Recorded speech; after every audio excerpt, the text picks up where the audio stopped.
Hey, what's up, comrades? Hope everyone's doing great.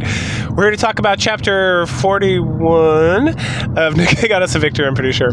So, whilst we left off at the end of chapter 40, we, the commander, were plummeting to our death off Whaley. And we've come to find out as we awake in a strange new location in like one of these lost sectors, surrounded by the four beasts, including our new best friend forever, Bahamut, who is like this complete lunatic. But with a nice tight body, that we're like, oh, did you guys save us? And they're like, no, you hit the ground and shattered to pieces, like you should be dead. And it's like, we're like, what the fuck? And it's like, well, what happened? It's like, well, you just recovered. And we're like, we what? Yeah, we recovered. And then there's like some jaw jacking about where we're at, and this like crazy ball of like dark matter off in the corner, and about how you know, they're talking about us and how they need us for the queen, and how they don't really need us anymore because they already took like our seed from us, which if you think you know what the seed is, then you're 100% correct. Because what they did apparently is Bahamut stuck you with like a syringe and pulled out some cum. She pulled out your fucking seed, and then they ejected it into like this giant ball of dark matter to help create their queen. And we're like, what the fuck?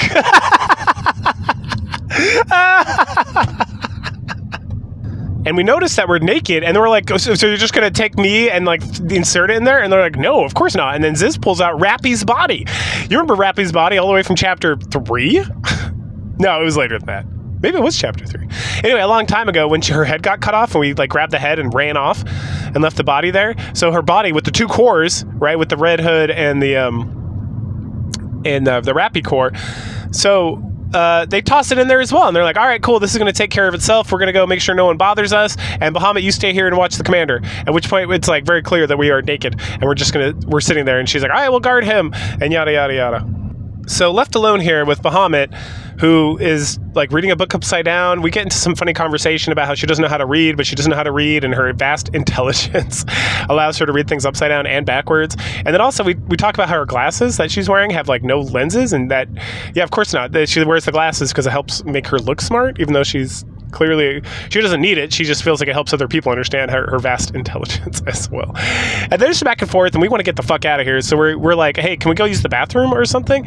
And she's like, you may not. And you're like, well, blah, blah, blah. And there's more back and forth. And then we're like, oh yeah, well, we're going to use our blood. And if we use the blood here, it's going to destroy everything and destroy the queen and destroy you and yada, yada, yada, because of Bapis and whatnot. And she's like, oh yeah, I will not allow that. And then we're like, we try to take off, right? We like use the blood to get some distance, and we make like a break for it. And then she summons like this giant rolling pillar of fire.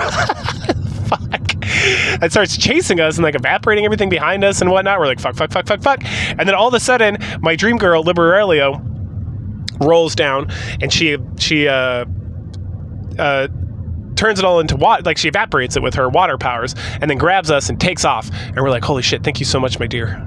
Meanwhile, back over with Whaley. Whaley has come to land, right? And it's been kind of a rough landing.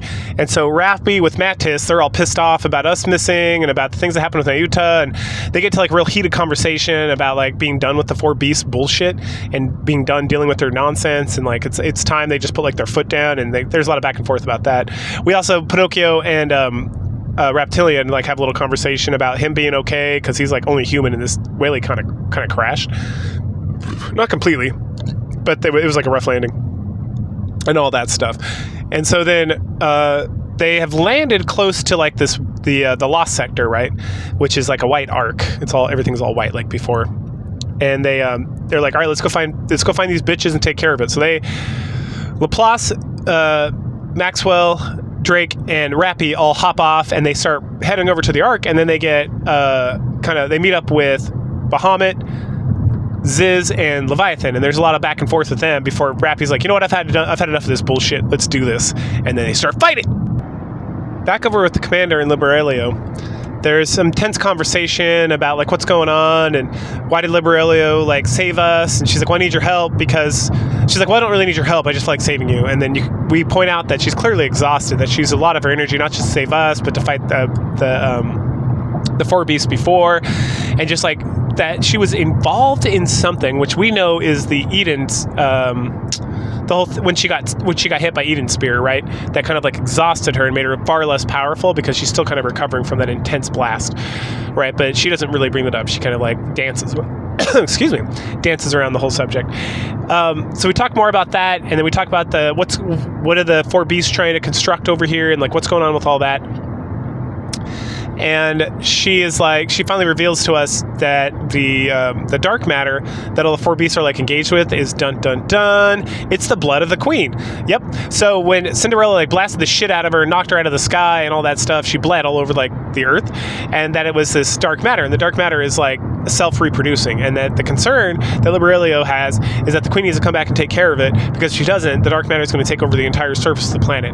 Now it's going to be like a couple hundred years, but it's still going to happen unless it can be like drastically stopped. And then there's some argument about like coexistence, like how can the raptures and can humans live together? And she's like, well, yeah, you can live underground like worms. And he's like, that's completely unacceptable. And before they can get any more into it, there's like the battle with Rappy, Mattis, and the four beasts has begun, and they hear all the explosions and the fighting and whatnot, so they run off. Meanwhile, Bahamut is still hanging out by, like, they keep calling it the furnace, I think, where they threw the Rappy's body and the cum in there, and she's like watching it, and then all of a sudden she sees like a figure starting to come out of it, and she's like, ooh, it's working. Jumping back over to the battle between Mattis, Rappy, and the four beasts, we get a lot of back and forth, and then we get some, like, what do you call it?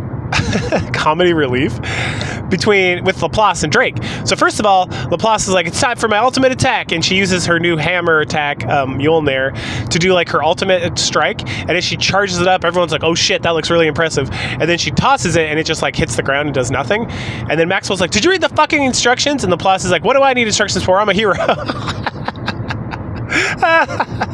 and then at that point the four beasts are like, we got this, and so they send like a hail of shit at Mattis, and then Drake is like, I got this, and then she constructs like this web of like quote unquote evil energy using her like new electrical net powers or whatever, and this and then after she does that, she then creates like a giant electric like light show of a dinosaur, and everyone's like, ooh, and it's like, what the fuck is happening?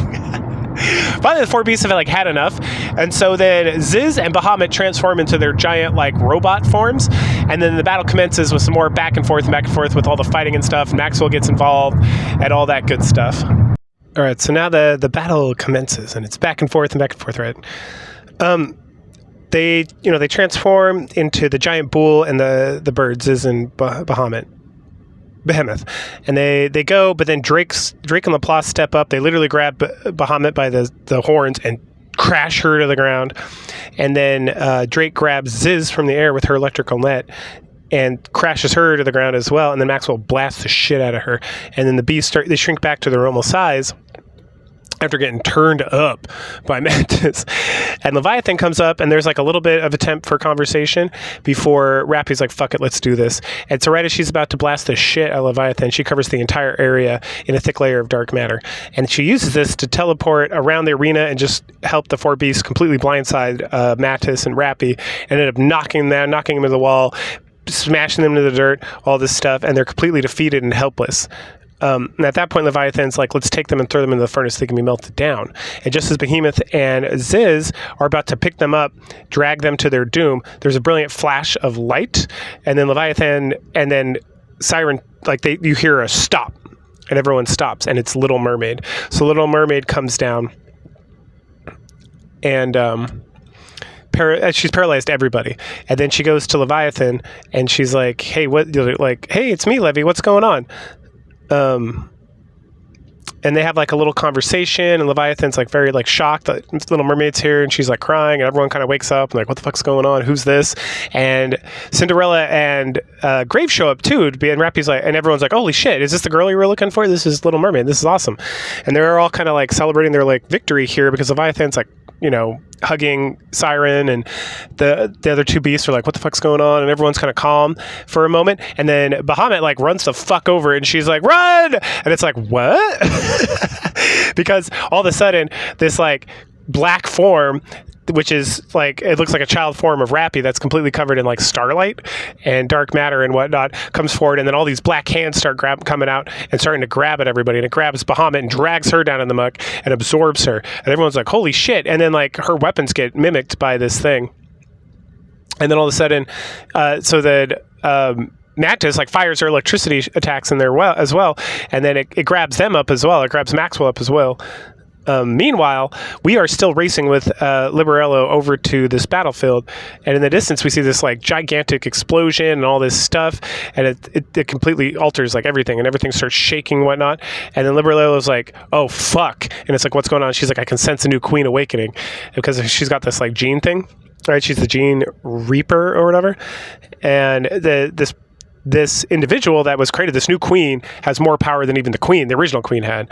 Before they can process anything that's going on, like this giant building comes crashing down onto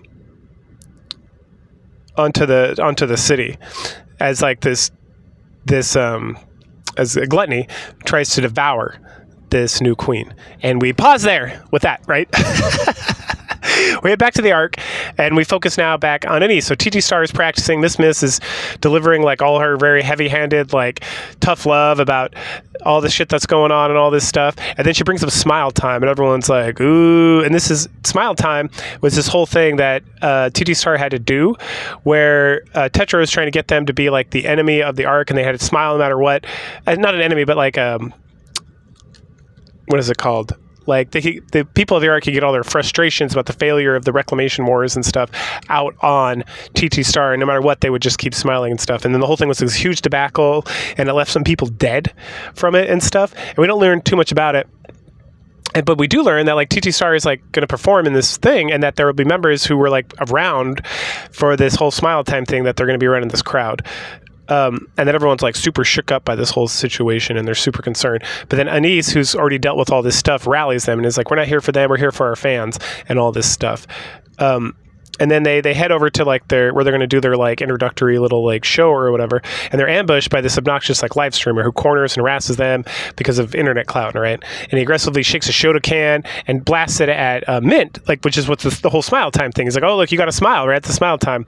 And Anise is finally like, she grabs the phone of the streamer and smashes in her bare hand, and then she grabs him by the collar, and she's like, "I'm gonna fucking kill you." And she's like, "I'm going to drag you up to the surface and let the Raptures eat the shit out of you." And then the Tetra, like, their legal team comes swooping in to, like, wipe the footage and take care of this guy and make sure no one knows what's going on. And then Mint is, like, very, like, "Oh, my God, like, I don't want to do this again," and all this stuff. But she's very impressed that Anise, who would have just smiled before and taken this, but now she's like standing up for herself and all this. And then we take a break from them, and we head over to Neon. So Neon continues to descend deeper and deeper and deeper into this endless like area, and she enters like an elevator shaft that just goes lower and lower and lower and lower. This thing that her and EH went, where EH like split off to go find Liverin, and Neon stuck around. And you know, this is past like the mysterious P from the last chapter. And so she gets down and down and down. Eventually she gets to this pitch dark room that she feels like compelled to like walk towards.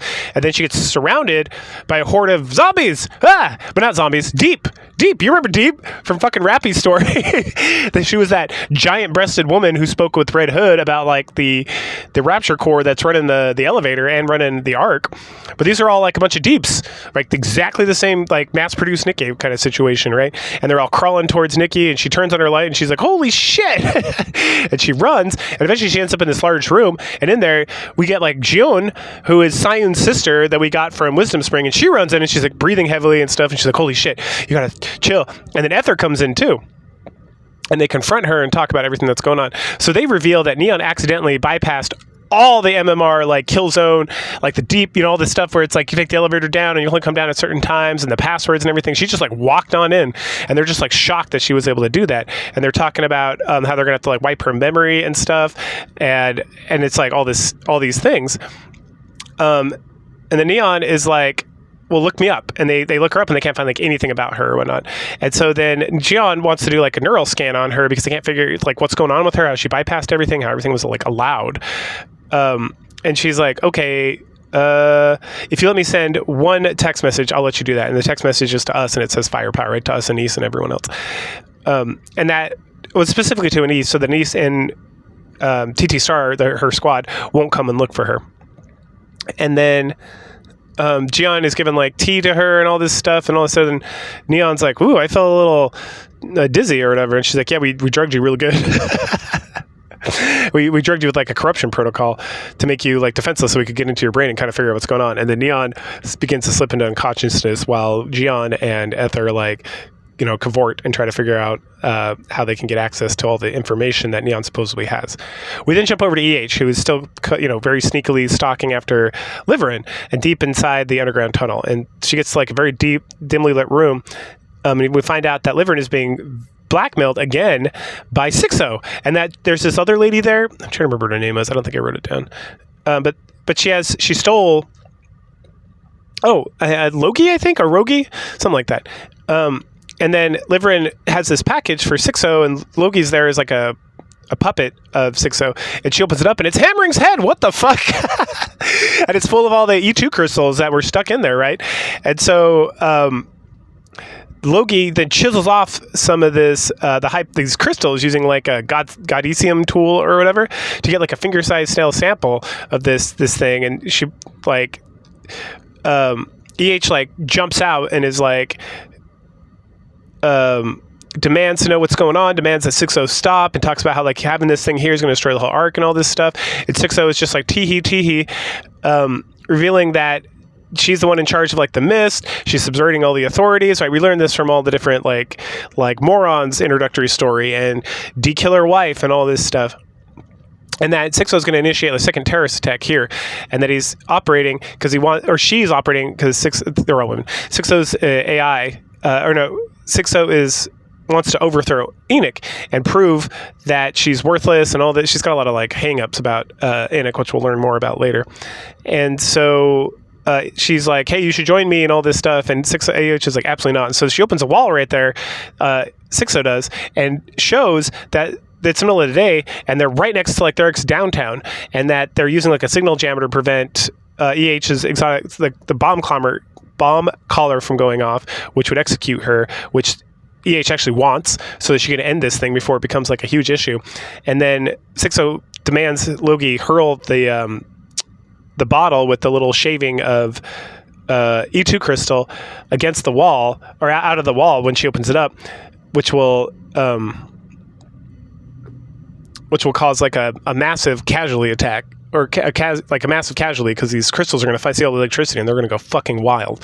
And EH is like, and then EH is going to be trapped here and she's going to be blamed for it, and it's going to become like this whole mess.